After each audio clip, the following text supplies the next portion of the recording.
I'm called Achola Lilian from Serere District, Aquaculture Parish, Aquaculture Ward. I got to know Gudie Leisure Farm through leaders. I was contacted by the parish chief. I was told to get national ID, a smartphone, and to register 100 youths. Ever since I came to Gudie Leisure Farm, I've experienced many things.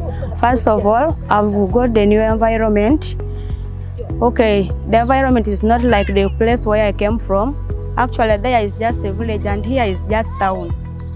So I feel town life when I'm in Gudie Leisure Farm. I'm in aquaculture, and in aquaculture I've known different type of fish. Though in the village there I'm next to lake shores, but really I couldn't know that there is the fish called the fry, juvenile. So I've come to know when I came to Gudie Leisure Farm. I've learned about business compliance. In business compliance, I've learned also how to register business. In aquaculture, I've known what is called a fry. And from there, you'll first start with eggs. You get a female eggs and a male sperms.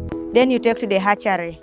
In the hatchery there, you'll first live for 24 hours. Then after, you'll get those things that have hatched.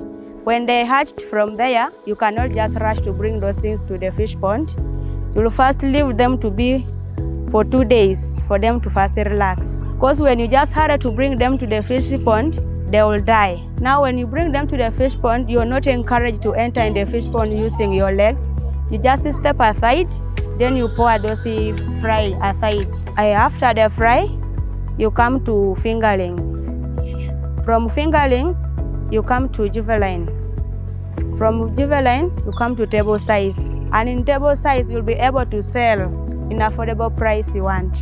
Generally, in Gudie Leisure Farm, I've learned very many things. Like I've learned how to make reusable pads. I've learned how to make beads for the necklace.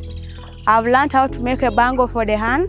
So when I go back to Serere District, I will teach the 100 youths which I registered last time on how to keep fish, how to start their factories. And before I start teaching them, I'll first make sure that I have a name for my company. And that is Rice and Shine Farm Factory in Aquaculture Parish.